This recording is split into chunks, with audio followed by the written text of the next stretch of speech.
Hey everyone, and welcome back for another deep dive. Today we're going to be looking at Okay. the idea of strength. Okay. You know, when you're feeling weary, when you're feeling, When you're feeling burnt out. yeah, just completely burnt out. Yeah. And we're going to be focusing on a devotional that is based on Isaiah 40.31. Oh, okay. And it's a really fascinating devotional because it's not just, kind of a typical devotional where you just read a verse and then there's like a little blurb about it. This one actually has some like practical tips, and he even talks about how to like help other people who are struggling. So Interesting. yeah, it's really cool. Like a very practical application to this. Yeah, very practical. But it's also cool because it's like ancient wisdom applied to modern struggles. Oh, I like that. So, we're talking about like a passage that was written thousands of years ago Right. by the prophet Isaiah to the Israelites who were in exile in Babylon. Wow. They were facing incredible hardship. Yeah, they were definitely going through it. They were going through it. And, he offered them this message of hope Okay. and renewal. So I think that's really powerful. I think so too. There's like these words were written for people who knew exactly what it meant to feel utterly exhausted, like physically, emotionally, spiritually, just completely spent. So why don't we actually read the verse? Okay. So Isaiah 40.31 says, "But those who hope in the Lord will renew their strength. They will soar on wings like eagles. They will run and not grow weary. They will walk and not be faint." Wow, that's powerful. Yeah, it's so powerful.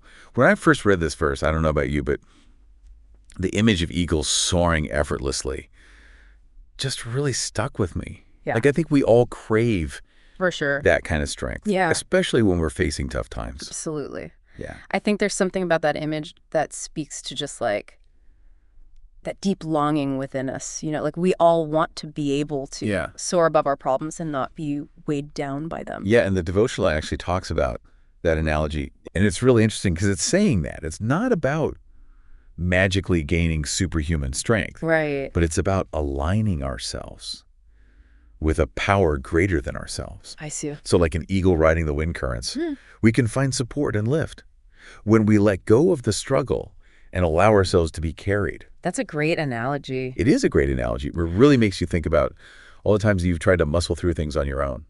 Oh, yeah, totally. Like you have to have all the answers and you have to control every outcome.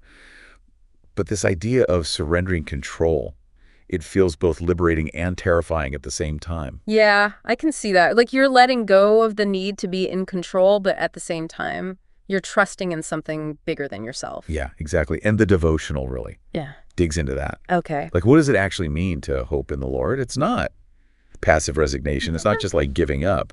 It's an active trust in a higher power. It's a belief that even when things feel chaotic, there's a bigger plan unfolding.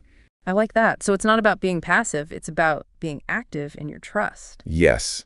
And the devotional even suggests that this kind of trust can manifest in our daily lives as a sense of peace amidst uncertainty, a willingness to let go of outcomes we can't control, and a commitment to seek guidance through prayer and reflection. That's a really good point. Yeah. So it's not just this like abstract concept. Right. It's something that can actually like change the way we live our lives. Now, there's this other part of the devotional that I found super compelling, and it's that it goes beyond personal reflection, and it actually challenges us to help others who are feeling weary. Yeah, it's interesting. Yeah. I mean, we've all been there, right? For sure. Like we've all felt drained. We've all felt like we needed a little support. Absolutely.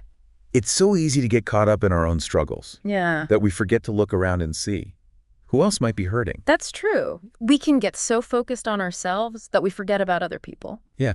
And so the devotional actually gets really specific about this. Okay. It talks about the power of sharing this verse with someone who needs encouragement, Oh, that's a good idea. offering to pray with them, and even extending tangible help. Tangible help? Yeah. Like what kind of things? Like small acts of service, like bringing someone a meal Okay. when they're overwhelmed, or offering to run an errand for them.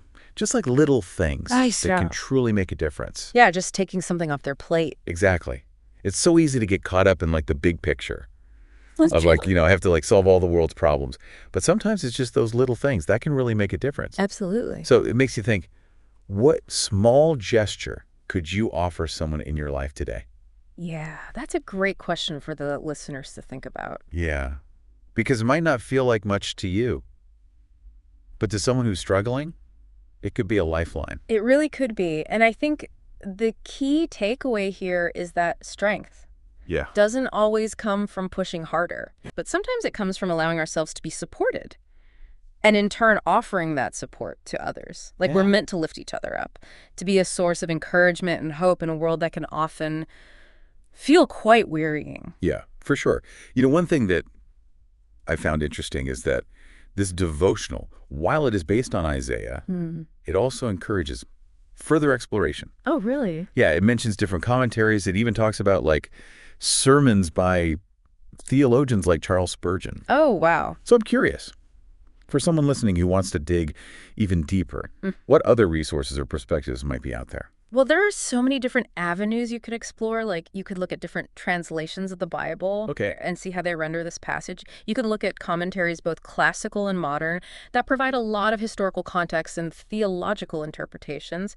And, of course, there are countless personal reflections and even artistic interpretations of this verse through music, poetry, visual art. Wow. This is a message that has resonated for centuries. Yeah. And continues to offer new layers of meaning as we grapple with the complexities of life.